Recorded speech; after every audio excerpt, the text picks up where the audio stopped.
অবশেষে ভেঙে গেল প্রকৌশল গুচ্ছ। 3 বিশ্ববিদ্যালয়ে আলাদা আলাদা ভর্তি পরীক্ষার সিদ্ধান্ত। তো প্রিয় শিক্ষার্থী বন্ধুরা, আপনারা জানেন যে প্রকৌশল গুচ্ছের কিন্তু একসাথে পরীক্ষা হতো, আর এই প্রকৌশল গুচ্ছ অবশেষে ভেঙে গেল। তো এই বিষয়ে দ্য ডেইলি ক্যাম্পাস ওয়েবসাইটে যে সংবাদটি প্রকাশিত হয়েছে সেটি আমরা এখন দেখব।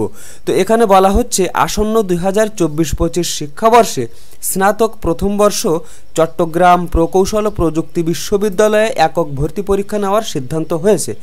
আগামী 24 জানুয়ারি অথবা 25 জানুয়ারি এই ভর্তি পরীক্ষা অনুষ্ঠিত হবে বলে চুয়েটের 155তম একাডেমিক কাউন্সিল সভায় সিদ্ধান্ত হয়েছে। প্রথমে খুলনা প্রকৌশল ও প্রযুক্তি বিশ্ববিদ্যালয়ে, এরপর রাজশাহী প্রকৌশল ও প্রযুক্তি বিশ্ববিদ্যালয়ে এবং সর্বশেষ চট্টগ্রাম প্রকৌশল ও প্রযুক্তি বিশ্ববিদ্যালয়ে স্ব ভর্তি পরীক্ষা নেওয়ার সিদ্ধান্ত হয়েছে। ফলে ভেঙে গেল পাবলিক বিশ্ববিদ্যালয়ে প্রকৌশল গুচ্ছের একক ভর্তি পরীক্ষার আয়োজন। ফলে 2024-25 শিক্ষাবর্ষ থেকে আর হচ্ছে না প্রকৌশল গুচ্ছের একক ভর্তি পরীক্ষা। 2021-22 শিক্ষাবর্ষ থেকে শুরু হওয়া দেশের 3টি প্রকৌশল বিশ্ববিদ্যালয়ে স্নাতক প্রথম বর্ষ ভর্তি পরীক্ষার একক এই উদ্যোগ চতুর্থ বছরে এসে থেমে গেল। জানা গেছে, গত 18 নভেম্বর প্রথম বিশ্ববিদ্যালয় হিসেবে কুয়েটে স্নাতক প্রথম বর্ষের ভর্তি পরীক্ষার একক বিজ্ঞপ্তি প্রকাশ করে।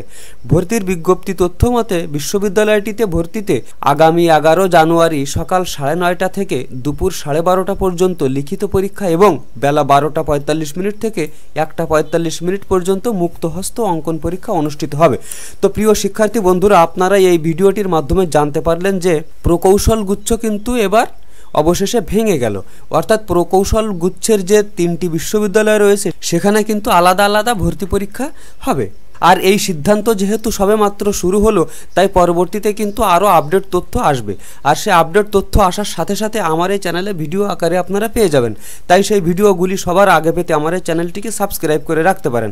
আর আপনাদের এই বিষয়ে যদি কোনো ধরনের কোনো প্রশ্ন থেকে থাকে আমার ভিডিওর নিচে কমেন্ট করতে পারেন।